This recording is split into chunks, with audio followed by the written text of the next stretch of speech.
What's up guys? In this video we're gonna cover 11 things you need to know before you start your e-commerce business. I've worked in this space for more than 15 years. I've had my own agency. I've also had different online platforms and I've made so many mistakes, but I've also learned so much. And therefore in this video, I'm gonna give you all my learnings and I'm also gonna try to include concrete examples from my learnings so that you are not gonna make the same mistakes. All right, so the first thing is of course choosing the right platform. And the first one I will mention and that I think the majority would choose is Shopify. Shopify is a great platform because it's really cheap and easy to get started. You just go and sign up and then it's easy to choose a design, it's easy to create products, there's a lot of integrations. So it's really an easy setup that will work for the majority of people out there considering opening a store. There is also other options such as WooCommerce, which is an extension to WordPress. This can be a great option if you already have a website that is in WordPress and maybe now you want to sell a digital product or something, then this can be an easy way to upgrade that platform and not start a complete new shop. Then there's also other options such as Magento and other more advanced systems out there. Actually, Magento is the system I used to work in with my agency. And Magento is a more complex system that is more if you have you need a lot of integrations, you expect to scale a lot and work in different countries. This is not something I would recommend if you're starting your first store. This is more when you are a bit further down the line. I would say Shopify is probably the best platform for the majority. I've also added a link to Shopify so that you can get started for just $1 a month. Alright, so the next thing we're gonna cover is know your numbers. And this is something so many people do wrong, and I also did it wrong for years. Alright, so I'm just gonna give you a concrete example. So let's say you wanna sell t-shirts, and the t-shirts you found you can buy for $10. And maybe you think, $25 is a good price because you're just starting out and you don't wanna put the price too high. Here is where things goes wrong, because if you were planning to sell a t-shirt for $25 with a cost of $10, that means that first you need to take out the sales tax. So that's maybe 10 to 20% depending on where in the world you are. If it's in the US, maybe it's around 10%. If it's in Europe, it's more like 20%. So then already now you have cost of $10 for the product, and then you have $2.50 to $5 for the sales tax. Then also you need to consider the shipping cost. Let's say maybe that is $5. Then you also have handling cost, how much it costs for you to actually take the product, put it in the box, and put a label on and all of that. And maybe that's like $1 to $2. And then also maybe there's other extra things such as you need a bit of packaging thing in the box. And then what you're down to is actually just a profit of $2 to $6 per product, which is almost nothing. And this is before you even consider customer acquisition cost. And this is the cost to get these sales. And this is something a lot of people forget, because getting a new customer is maybe $5, $10, $20, $50. It can be really expensive to get your customers. So if you have a profit of $2 and you pay $10 to get a new customer, then you're down $8, which is a terrible business. And this is what so many people forget. And also you have some fixed costs. Maybe you go to a co-working office, or maybe you need to pay for your phone or whatever other things. And these things you also need to include. So you really need to do some calculations here. Maybe this t-shirt would have to have a retail price of $40 or $50 before it will be just a little bit profitable. So this is really something that is so important and that so many people do wrong. So open your Excel and just try to put in all the cost really, and put more cost in than you expect, just to be on the safe side, so you're not just closing your eyes and hoping it will be a good business without considering the full picture. So the next thing that is so crucial is to be unique or do private label and somehow try to be different from the competition, because there's so much competition in all sorts of verticals. So I'll give you one example. Like 5-6 years ago, I launched a subscription concept with like kind of romantic boxes that was to inspire couples that need a bit of inspiration. Maybe they've been together for a few years. And this was very different than any other company out there. We got so much attention, both in the news, but also that a lot of people felt, this is different, this is unique. The product was maybe not that different, but it was the way it was presented, that it was a subscription, it was a surprise, and it was not just you going and buying these products manually at the competition. So really here you need to think about, how can I either have a product that is unique, or maybe I can present it and sell it in a unique and different way. And one way to be unique but without being too much work is private label.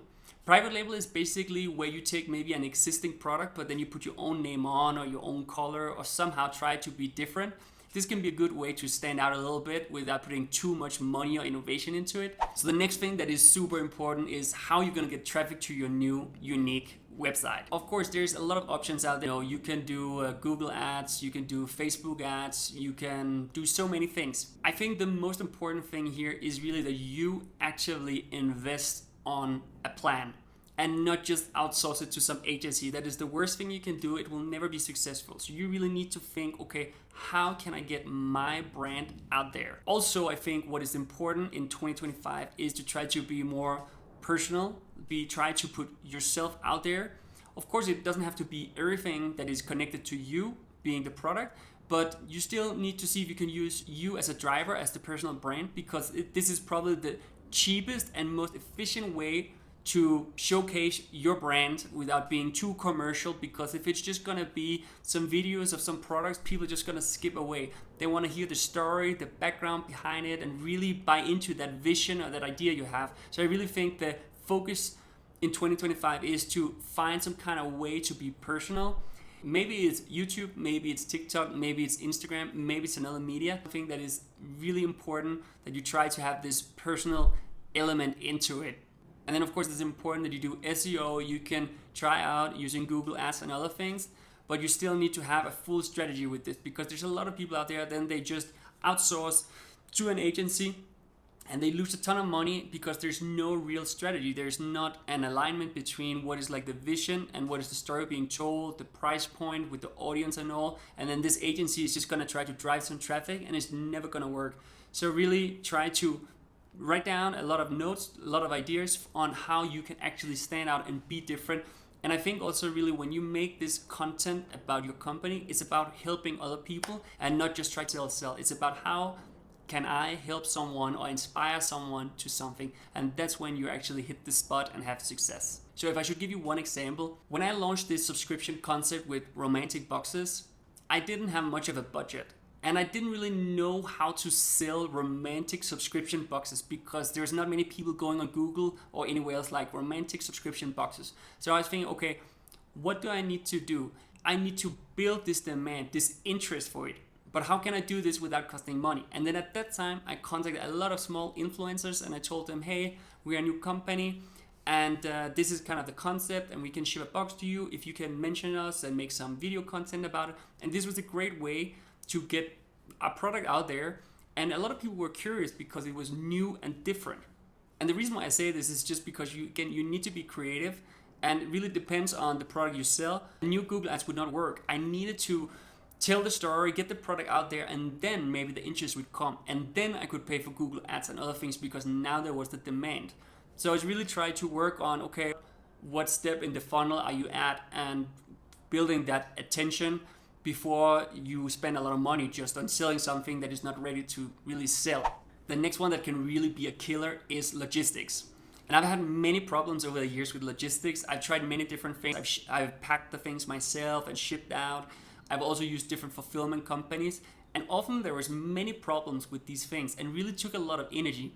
And this can really be a killer because if you have problems in your supply chain, then the customers are going to be angry and everything is just a mess. So here it's really important that you try to think about all the steps in the process to make sure that customers are happy and also that you have something that is like somewhat optimized. I mean, I think what is a good thing to do is that maybe the first 6 months you can ship the products yourself if it's possible for you.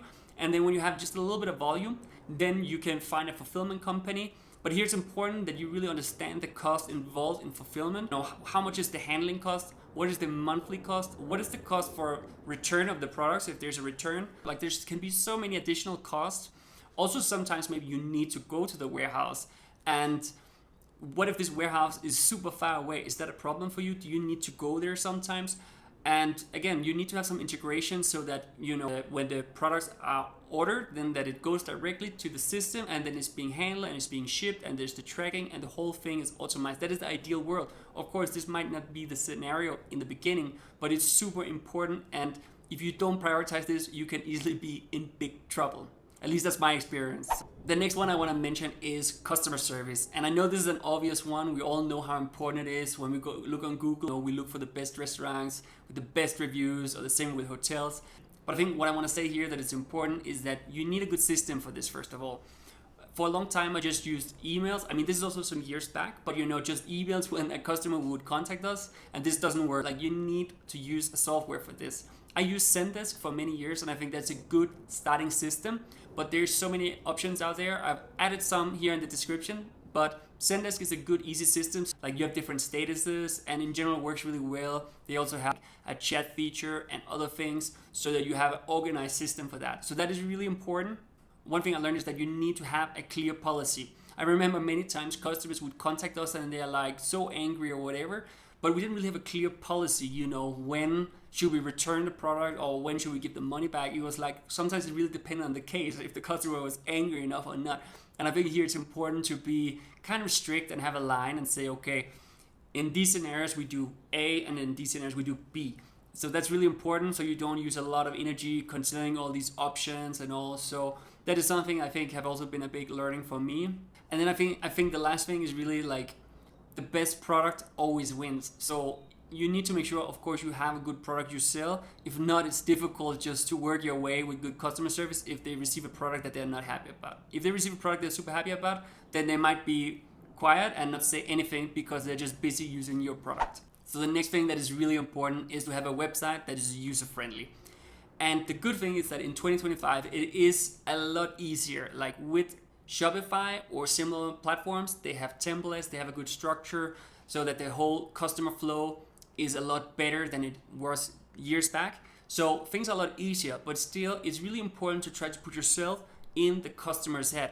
What is so important is that your potential customers really understands what is going on when they get to your website. It's not important what you think or what you believe, really. The most important is that when a potential customer goes to your website and they see a banner or some other information or a product, that they really understand what the message is here, so that it's clear for them. So if they show some interest in a product and they go to that product and maybe they want more information and go like they want to buy this product, but maybe they leave the website, and you need to learn and optimize these things so you understand what is going on and how to have the most user-friendly website as possible. Maybe it was the shipping cost that was high. Maybe it was not possible to have it shipped somewhere or within a few days. And this is all things that is so important in the customer process. And over the years, I saw so many websites where a lot of basic things was not on the website. It was not clear when the product would be delivered, what the shipping cost was, the payment methods, maybe the terms was not really clear, maybe lack of information in the description.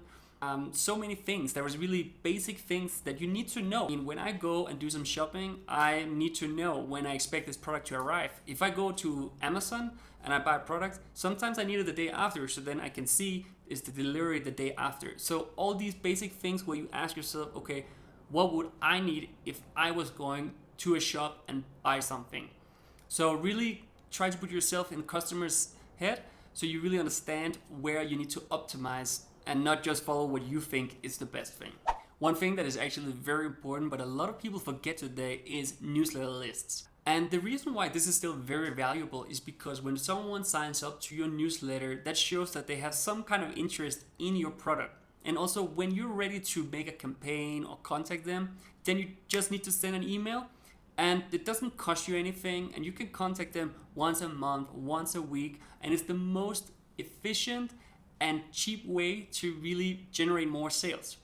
And I think a lot of people forget really to prioritize this. How can I get this email from this potential customer or a customer also and have them on my list so that I can push some new emails out to them when there's a new product launch or other things that is relevant for that customer that already have interest in your products. So the next thing to consider is if your business should be subscription based. And the reason why I mentioned this is because I had a lot of success with my subscription concept with the romantic boxes. And the amazing thing with this is that when you have a subscription, you don't need to go and run after new customers all the time because you already have, let's say, 1,000 members. And of course, some of these are gonna churn over time. But you know that the next month or the month after that, you're gonna have X amount of revenue. And that is not the case when you just have a regular store selling a product. And also in statistics, subscription-based companies perform a lot better and grow much faster than the ones that is just selling a one-off product. And also one thing that is great about the subscription is that there's so many people that is subscribed to whatever things and they totally forget to unsubscribe. Of course, this should not be your motivation for starting this. And I had subscribers that were there for years and I'm not sure they really use these products anymore, but they never went to the website and canceled the subscription. And this is also something that is a good extra thing. It should not be your motivational, of course, but it's a good buffer or safety for your company. So the next thing is to diverse your sale. I get that your focus might be to sell on your own platform, but it can also be really good to look at other platforms. Maybe you can combine this with using Amazon, because it is relatively easy to set up Amazon FBA, where you just ship some of your products to Amazon and then they can handle the rest for you, and then you will not have any headaches with logistics and other things, and you can also get out to a broader audience.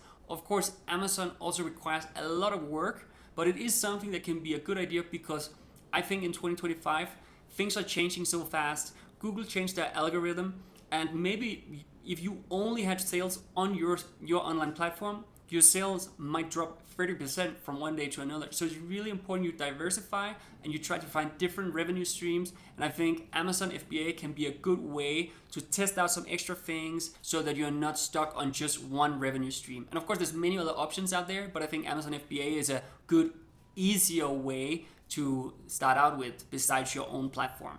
And then I think my last advice is really to be patient and believe in yourself. This is more a general thing, but I remember sometimes when I was running my companies, maybe it was not performing so well for a while and I lost confidence, and then I changed the prices. And of course it's okay to pivot a little bit, but you also need to have that belief system that you believe in your product and you're patient. If you start something today, maybe it'll be 6 to 12 months before you actually start seeing some real success. And you need to have that in your mind so that you are not all the time gonna pivot and not really have a clear strategy. And I think that's so important, and it's something I wish I would have done more when I was younger and running the different companies I had. Be confident and stick to it. Make a little pivot here and there. Believe that your product is the best one and that it's actually relevant and customers want this product. So that is all my advice in this video. I hope you found it useful. I could keep talking for a long time with so many other things, but this is some of the things that came to my mind when I was writing down what I think other people should know when they want to start their own online store. I hope you will go ahead and hit the subscribe button and the like, and feel free to drop some comments with questions, or if there's something I forgot, I would love to hear your input. I also added a lot of links to different things such as Shopify that you can start for just $1. Also Amazon FBA. So I hope you really found this useful, and I'll see you in the next video. Bye.